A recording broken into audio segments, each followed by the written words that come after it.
Hi friends, good evening. Today we are going to discuss another section of the first chapter of physics, that is physical world, right? So in the last lecture we have seen what is physics and what are the different branches of physics. ആ ഭാഗങ്ങളൊക്കെ നമ്മൾ കഴിഞ്ഞ ക്ലാസ്സിൽ കണ്ടു കഴിഞ്ഞു. Okay, ഇനി നമുക്ക് പഠിക്കാൻ പോകുന്നത് fundamental forces in nature. There are fundamental forces. നമുക്ക് നേച്ചറിൽ കണ്ടുകൊണ്ടിരിക്കുന്ന ഫണ്ടമെന്റൽ ആയിട്ടുള്ള ഫോഴ്സുകൾ എന്തൊക്കെയാണ്? ഓക്കെ, അതാണ് നമ്മൾ കാണാൻ പോകുന്നത്. ഓക്കെ, ഇനി അതിൽ ഉൾപ്പെട്ടിരിക്കുന്നത് ഫസ്റ്റ് വൺ ഗ്രാവിറ്റേഷണൽ ഫോഴ്സ് ആണ്. നമുക്കറിയാം gravitational force, right? Earth is attracting, not only earth, all the bodies in the universe attracts each other, right? ലോകത്തുള്ള എല്ലാ ബോഡികളും, that means every body that attracts the other body, right? അപ്പോൾ നമുക്ക് ഒരു mass m1 എന്ന് പറഞ്ഞൊരു മാസും m2 എന്ന് പറഞ്ഞൊരു മാസം ഉണ്ടെന്ന് വിചാരിക്കുക, റൈറ്റ്? അവക്കിടയിലുള്ള സെപ്പറേഷൻ 6 ആണെങ്കിൽ അവക്കിടയിലുള്ള ഗ്രാവിറ്റേഷണൽ ഫോഴ്സ് ഓഫ് അട്രാക്ഷൻ നമ്മൾ ഒരു ഇക്വേഷൻ പഠിച്ചിട്ടുണ്ട്, റൈറ്റ്? എന്തായിരുന്നു നമ്മൾ പഠിച്ചത്? G m1 m2 by r², right അല്ലേ? അപ്പോൾ അത് inversely proportional to square of the distance ആണ്, and it is directly proportional to product of their masses ആണ്. എന്ന് പറഞ്ഞു കഴിഞ്ഞാൽ ഈ ഫോഴ്സ് പ്രൊഡക്റ്റ് ഓഫ് മാസിന് പ്രൊപ്പോർഷണൽ ആയിരിക്കും, സ്ക്വയർ ഓഫ് ദ ഡിസ്റ്റൻസിന് ഇൻവേഴ്സ്ലി പ്രൊപ്പോർഷണൽ ആയിരിക്കും. ഇത് നമ്മൾ ചെറിയ ക്ലാസ്സുകളിൽ കണ്ടിട്ടുള്ള ഒരു ഫോർമുലയാണ്. ഇത് ഈ ഗ്രാവിറ്റേഷണൽ ഫോഴ്സ് ആരാ കണ്ടുപിടിച്ചത്? Newton, right? നമ്മൾ ആപ്പിളിന്റെ കഥയൊക്കെ പഠിച്ചിട്ടുണ്ട് അല്ലേ? ഇനി ഈ force, so force of mutual attraction is directly proportional to the product of their masses എന്ന് പറഞ്ഞാൽ m1ന്റെയും m2ന്റെയും പ്രൊഡക്റ്റിന് അത് പ്രൊപ്പോർഷണൽ ആണ്. And it is inversely proportional to square of the distance between them, that is 1/r². അപ്പോൾ F is proportional to m1 m2 by r² നമുക്ക് പറയാം. അങ്ങനെയാണെങ്കിൽ പ്രൊപ്പോർഷണാലിറ്റി മാറ്റുമ്പോൾ നമുക്കൊരു കോൺസ്റ്റന്റ് വരും. ആ കോൺസ്റ്റന്റ് ആണ് ജി എന്ന് പറയുന്നത്, അല്ലേ?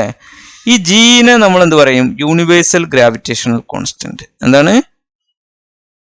Universal gravitational constant. Universal gravitational constant. Okay, ഇതാണ് നമുക്കിതിനെ കുറിച്ച് വളരെ ഡീറ്റെയിൽഡ് ആയിട്ട് ഗ്രാവിറ്റേഷൻ എന്ന് പറഞ്ഞൊരു ചാപ്റ്റർ ഈ വർഷം തന്നെ പഠിക്കാനുണ്ട് +1. നമുക്കിതിന്റെ ജസ്റ്റ് ബേസിക് ഫോഴ്സസ് എന്തൊക്കെയാണ്, അത് വീക്കസ്റ്റ് ആണോ സ്ട്രോങ്ങസ്റ്റ് ആണോ എന്നുള്ള കാര്യങ്ങൾ മാത്രമേ ഈ ചാപ്റ്ററിൽ ചെക്ക് ചെയ്യാനുള്ളൂ.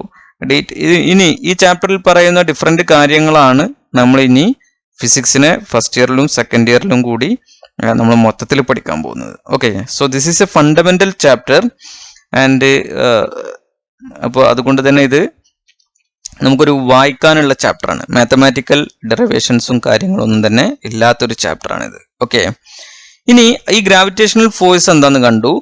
ഇനി ഇതാണ് ഈ ഗ്രാവിറ്റേഷണൽ ഫോഴ്സ് ആണ് ഏറ്റവും വീക്കായിട്ടുള്ള ഫോഴ്സ്. ഏറ്റവും വീക്കായിട്ടുള്ള ഫോഴ്സ് ആണ് ഇത്, ഗ്രാവിറ്റേഷണൽ ഫോഴ്സ്, റൈറ്റ്? ഇനി അത് കഴിഞ്ഞ് കഴിഞ്ഞാൽ നമുക്കുള്ള അടുത്തൊരു ഫോഴ്സ് ആണ് weak nuclear force. Weak nuclear force എന്ന് പറയുന്നത് നമുക്കറിയാം, ഈ ന്യൂക്ലിയസ്, നമ്മളൊരു ആറ്റം കൺസിഡർ ചെയ്യുകയാണെങ്കിൽ ആറ്റത്തിനകത്ത് ഒരു ന്യൂക്ലിയസ് ഉണ്ടാവും. അതിനുശേഷം അതിൻ്റെ ഇലക്ട്രോൺസ് ഒക്കെ റിവോൾവ് ചെയ്യുന്ന ഓർബിറ്റുകളൊക്കെ ഉണ്ടെന്ന്, ഇലക്ട്രോൺസ് അതിന് ചുറ്റും റിവോൾവ് ചെയ്യുന്നു എന്നൊക്കെ നമ്മൾ പഠിച്ചിട്ടുണ്ട് അല്ലേ? അപ്പോൾ ഈ ന്യൂക്ലിയസ് നമ്മൾ എടുത്തു കഴിഞ്ഞാൽ ഈ ന്യൂക്ലിയസിൽ നിന്ന് ഡിഫറെന്റ് റേഡിയേഷൻ പുറത്തു വരാറുണ്ട്.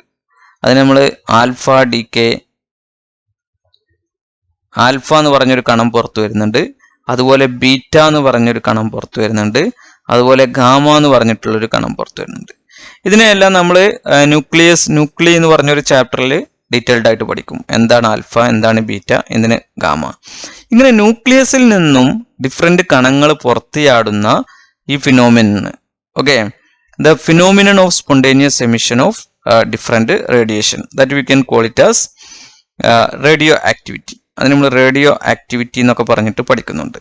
അപ്പൊ ഇങ്ങനെ ഈ ബീറ്റ ഡീകെ നടക്കുന്ന സമയത്ത് കണ്ടുപിടിച്ചിട്ടുള്ള ഒരു ഇന്ററാക്ഷൻ, റൈറ്റ്? ഒരു ഫോഴ്സ്, റൈറ്റ്? ബീറ്റ ഡീകെ നടക്കുമ്പോൾ ഉണ്ടാവുന്ന ഒരു ഫോഴ്സിനെയാണ് നമ്മൾ എന്ത് പറയുന്നത്? വീക്ക് ന്യൂക്ലിയർ ഫോഴ്സ് എന്ന് പറയുന്നത്. Weak nuclear force. എന്തുകൊണ്ടാണ് ഈ വീക്ക് ന്യൂക്ലിയർ ഫോഴ്സ് ആ സമയത്താണ് ഇത് കണ്ടെത്തിയത്? ഓക്കെ, ബീറ്റ ഡികെയുടെ സമയത്ത് കണ്ടെത്തിയിട്ടുള്ള ഒരു force, right, due to the interaction of elementary particles എന്ന് പറഞ്ഞു കഴിഞ്ഞാൽ ന്യൂക്ലിയസിനകത്ത് ഒരുപാട് എലമെന്ററി പാർട്ടിക്കിൾസ് ഉണ്ട്, റൈറ്റ്. നമ്മൾ വിചാരിച്ചിരുന്നത് ന്യൂക്ലിയസിനകത്താകെ ന്യൂട്രോണും പ്രോട്ടോണും മാത്രമേ ഉള്ളൂ എന്നാണ്. ഒന്നുമല്ല. ന്യൂക്ലിയസിനകത്ത് ന്യൂട്രോണിനെയും പ്രോട്ടോൺസിനെയൊക്കെ ബൈൻഡ് ചെയ്യുന്ന ഒരുപാട്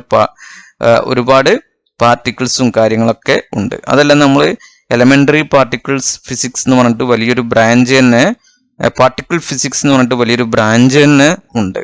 ഇപ്പൊ നിങ്ങൾക്ക് നോക്കിയാൽ അറിയാം, ഈ ജനീവയിലൊക്കെ ഈ ഭൂമിയുടെ ഉൽപ്പത്തിയെ കുറിച്ചൊരു എക്സ്പെരിമെന്റ് നടന്നിരുന്നു അല്ലേ. അവിടെയൊക്കെ ഡിഫറെന്റ് എലമെന്ററി പാർട്ടിക്കിൾസ് ഉപയോഗിച്ചിട്ടുള്ള എക്സ്പെരിമെന്റ് ആണ് നടക്കുന്നത്.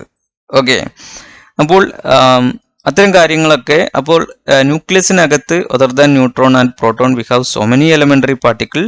അത്തരം എലമെന്ററി പാർട്ടിക്കിളിന്റെ ഇന്ററാക്ഷൻ മൂലം ഉണ്ടാവുന്ന ഫോഴ്സിനെയാണ് നമ്മൾ എന്ത് പറയുന്നത്?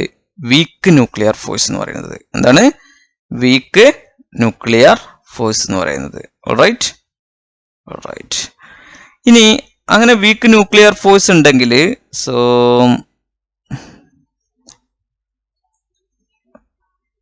വീക്ക് ന്യൂക്ലിയർ ഫോഴ്സ് ഉണ്ടെങ്കിൽ ഈ വീക്ക് ന്യൂക്ലിയർ ഫോഴ്സ് നമ്മൾ പറഞ്ഞ ഏറ്റവും വീക്ക് ആയിട്ടുള്ള ഫോഴ്സ് എന്ന് പറയുന്നത് ഗ്രാവിറ്റേഷണൽ ഫോഴ്സ് ആണ് അല്ലേ. അങ്ങനെയാണെങ്കിൽ ഈ വീക്ക് ന്യൂക്ലിയർ ഫോഴ്സ് ഗ്രാവിറ്റേഷണൽ ഫോഴ്സിനേക്കാൾ എത്ര കൂടുതലാണ് എന്ന് നമുക്ക് പറയാൻ പറ്റും. അത് 10⁻25 ടൈംസ്. നോക്കിയേ, നമ്മളിത് ഈ ന്യൂക്ലിയർ ഫോഴ്സ് തന്നെ വീക്കാണ്, എന്നാൽ പോലും അത് ഗ്രാവിറ്റേഷണൽ ഫോഴ്സിനേക്കാൾ എത്ര ടൈംസ് കൂടുതലാണ്? 10⁻25 times stronger than gravitational force. മനസ്സിലായല്ലോ. ഇനി നമുക്ക് പഠിക്കാനുള്ള ഇലക്ട്രോ മാഗ്നറ്റിക് ഫോഴ്സ് ആണ്. എന്താണ് ഇലക്ട്രോ മാഗ്നറ്റിക് ഫോഴ്സ്? ഇത് പറയുന്നത് ഫോഴ്സ് ബിറ്റ്വീൻ ചാർജ്ഡ് പാർട്ടിക്കിൾസ് ആണ്. നമുക്ക് ഓൾറെഡി അറിയാം, രണ്ട് ചാർജസ് Q1 Q2 സെപ്പറേറ്റ് ചെയ്ത് കഴിഞ്ഞാൽ ഇവക്കിടയിലുള്ള ഫോഴ്സ് എന്ന് പറയുന്നത് ഗ്രാവിറ്റേഷണൽ ഫോഴ്സ് പോലെ തന്നെ നമുക്ക് എഴുതാം.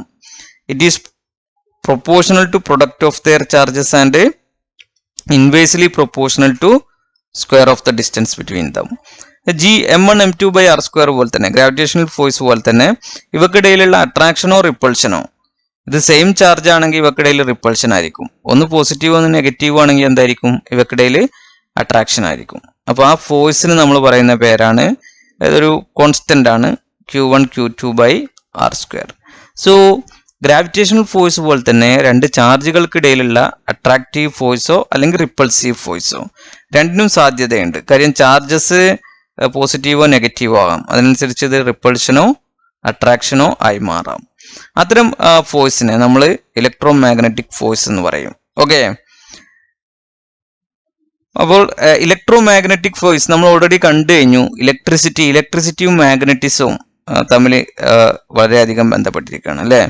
ഇലക്ട്രിസിറ്റി ഉണ്ടെങ്കിൽ മാഗ്നറ്റിക് ഫീൽഡിൽ നിന്ന് ഇലക്ട്രിസിറ്റി ഉണ്ടാക്കാം, ഇലക്ട്രിസിറ്റി മൂലം മാഗ്നറ്റിക് ഫീൽഡ് ഉണ്ടാക്കാം. Okay, so electric and magnetic effects are inseparable, hence the term electromagnetic. all right, and these forces may be attractive or repulsive, and ഇത് നമ്മൾ രണ്ട് ചാർജുകൾക്കിടയിലുള്ള സ്മോൾ ഡിസ്റ്റൻസിലേ ഇത് ആക്ട് ചെയ്യുള്ളൂ. ഒരു ചാർജ് ഇവിടെയും ഒരു ചാർജ് വളരെയധികം ദൂരെയും വെച്ച് കഴിഞ്ഞാൽ അവക്കിടയിലുള്ള ഫോഴ്സ് നഷ്ടപ്പെടും. ഓക്കെ, ഇനി ഇങ്ങോട്ട് നോക്കുക. ഈ ഫോഴ്സ് ഗ്രാവിറ്റേഷണൽ ഫോഴ്സിനേക്കാൾ 10⁻36 ടൈം കൂടുതലാണ്. 10⁻36 ടൈംസ് കൂടുതലാണ്. Okay, that is also very important. ഇനി അടുത്തത് സ്ട്രോങ് ന്യൂക്ലിയർ ഫോഴ്സ്. അടുത്തൊരു ഫോഴ്സ് ആണ് strong nuclear force. Strong nuclear force എന്ന് പറഞ്ഞു കഴിഞ്ഞാൽ നമുക്കറിയാം, നമ്മൾ കണ്ടത് ന്യൂക്ലിയസിനകത്തുനിന്ന് എലമെന്ററി പാർട്ടിക്കിൾസ് തമ്മിലുള്ള ഇന്ററാക്ഷൻ മൂലം ഉണ്ടാകുന്ന ഫോഴ്സ് ആണ് weak nuclear force. Strong nuclear force എന്ന് പറഞ്ഞു കഴിഞ്ഞാൽ ന്യൂക്ലിയസിനകത്ത് ആരൊക്കെയുണ്ട്? ന്യൂട്രോണും പ്രോട്ടോണും. ഓക്കെ, അപ്പോൾ ഈ ന്യൂക്ലിയസിനകത്ത് ന്യൂട്രോണിനെയും പ്രോട്ടോണിനെയും ഒക്കെ ബൈൻഡ് ചെയ്ത് നിർത്തുന്ന വലിയൊരു ഫോഴ്സ് ഇതിനകത്ത് നിലനിൽക്കുന്നുണ്ട്. ഓക്കെ, അതിനെയാണ് നമ്മൾ സ്ട്രോങ് ന്യൂക്ലിയർ ഫോഴ്സ് എന്ന് പറയുന്നത്. എലമെന്ററി പാർട്ടിക്കിൾസ് അല്ല, ന്യൂക്ലിയസിനകത്ത് ന്യൂക്ലിയോൺസിനെയൊക്കെ ബൈൻഡ് ചെയ്ത് നിർത്തുന്ന ഒരു സ്ട്രോങ് ഫോഴ്സ് ഉണ്ട്. അതിനെയാണ് നമ്മൾ എന്ത് പറയുന്നത്, സ്ട്രോങ് ന്യൂക്ലിയർ ഫോഴ്സ് എന്ന് പറയുന്നത്. ഇനി നമുക്കറിയാം ഈ ന്യൂക്ലിയസ് എന്ന് പറയുന്നത് നമുക്ക് കണ്ണുകൊണ്ട് കാണാൻ തന്നെ പറ്റില്ല അല്ലേ. ന്യൂക്ലിയസ് എന്ന് പറയുന്നത് വളരെ ചെറിയൊരു സംഗതിയാണ്. അപ്പോൾ ഈ ഫോഴ്സിന്റെ റേഞ്ച് എന്ന് പറയുന്നത് ചെറിയ ഒരു റീജിയനിലേ ഉള്ളൂ, ആ ന്യൂക്ലിയസിൽ മാത്രമേ ഉള്ളൂ.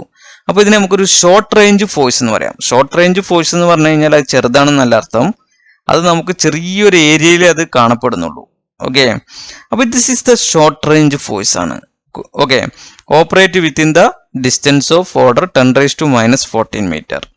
അതായത് ഒരു ആറ്റത്തിന്റെ റേഡിയസ് എന്ന് പറയുന്നത് 10⁻⁻14 മീറ്റർ ആണ്. അപ്പൊ ആ റേഞ്ചിൽ എന്ത് ചെയ്യുള്ളൂ, ഈ ഫോഴ്സ് കാണപ്പെടുള്ളൂ അല്ലേ. ഒരു ന്യൂക്ലിയസിന്റെ റേഡിയസിനകത്തല്ലേ ഇത് ആറ്റത്തിന്റെ റേഡിയസ് അല്ല, ന്യൂക്ലിയസിന്റെ റേഡിയസ് എന്ന് പറയുന്നത് 10⁻⁻14 മീറ്റർ ആണ്. അപ്പോൾ ആ ഒരു റേഞ്ചിലെ നമുക്ക് ഈ ഫോഴ്സും കാണപ്പെടുന്നുള്ളൂ. കാര്യം അതിനകത്തെ ഉള്ള ഭാഗമാണ് ഈ ന്യൂക്ലിയോൺസ്. ന്യൂക്ലിയോൺസ് എല്ലാം കിടക്കുന്ന അതിനകത്താണ്, ന്യൂട്രോണും പ്രോട്ടോണും ഒക്കെ. ഓക്കെ, ഇനി അതാണ് the forces that bind neutrons and protons together in different nuclei. അപ്പോൾ ആ ന്യൂട്രോണിനെയും പ്രോട്ടോണിനെയും ഒക്കെ പുറത്തു പോകാതെ പിടിച്ചു നിർത്തുന്ന ഫോഴ്സ് ആണ് എന്ത്, ന്യൂക്ലിയർ ഫോഴ്സ്. അതൊരു ഷോർട്ട് റേഞ്ച് ഫോഴ്സ് ആണ്.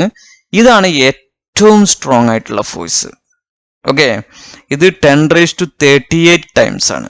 അപ്പൊ നമ്മൾ FG എന്ന് പറയുന്നത് ഏറ്റവും ചെറുത്, അത് കഴിഞ്ഞാൽ വീക്ക് ന്യൂക്ലിയർ ഫോഴ്സ് അല്ലെ, അത് കഴിഞ്ഞാൽ ഇലക്ട്രോ മാഗ്നറ്റിക് ഫോഴ്സ്, അത് കഴിഞ്ഞാൽ ഏറ്റവും അപ്പൊ ആദ്യം വീക്ക് ഇതാണ്, പിന്നെ വീക്ക് ഇതാണ്, പിന്നെ വീക്ക് ഇതാണ്, പിന്നെ വരുന്നുള്ളൂ ഏത്, സ്ട്രോങ് ന്യൂക്ലിയർ ഫോഴ്സ്. ഓക്കെ, ഇതാണ് ഏറ്റവും ഹയസ്റ്റ് ഫോഴ്സ്. ഓക്കെ, ഇത് 10⁻38 ടൈംസ് ആണ്. മനസ്സിലായല്ലോ. സോ ഇതാണ് ഫണ്ടമെന്റൽ ഫോഴ്സസ് ഇൻ നേച്ചർ. അപ്പോൾ ഈ ഫോഴ്സുകളെ കുറിച്ചും അതിന്റെ പ്രോപ്പർട്ടിയെ കുറിച്ചും ഓർത്തിരിക്കുക. ഓക്കെ, ഇനി അടുത്ത സെക്ഷനിൽ നമ്മൾ ഡിഫറെന്റ് കൺസർവേഷൻ ലോസിനെ കുറിച്ച് പഠിക്കും. ഓക്കെ, അതുകൂടെ കഴിഞ്ഞാൽ ഈ ബേസിക് ചാപ്റ്റർ കഴിഞ്ഞു. ഈ ഭാഗങ്ങളിൽ നിന്ന് അധികം ക്വസ്റ്റ്യൻസ് ഒന്നും ഉണ്ടാവില്ല, എങ്കിലും these are the fundamental things.